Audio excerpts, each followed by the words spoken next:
Hi guys! Welcome back to my channel. Ayan nga, pagkatapos ng laro ng Chocomocho at Creamline, natalo nga ang Creamline, pero ito nga ang saya-saya. Grabe yung talo ni Dina Wong at nung makita niya na papunta sa kanila si Bea De Leon, ayan, parang dali-dali siyang yumakap kay Bea at gusto pa ata magpakandong nitong si Dina Wong. Miss na miss nila si Bea De Leon na dati nilang team captain na ngayon ay team Creamline na. Nandoon din si Kat Tolentino at ang iba pa. Respeto talaga, once a Titan daw, always a Titan niya. Sabi nila ang team captain si Bea De Leon ay pumunta kaagad sa dati niyang team at nag-congratulate. Siyempre magkakaibigan naman silang lahat. So, congrats na lang sa Chocomocho at better luck next time na sa Creamline sa second game. Babawi sila. May kulang kasi wala si Tots Carlos.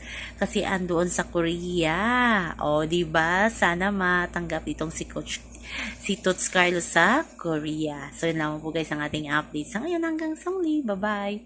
Always remember, wag po tayong magpaka-stress.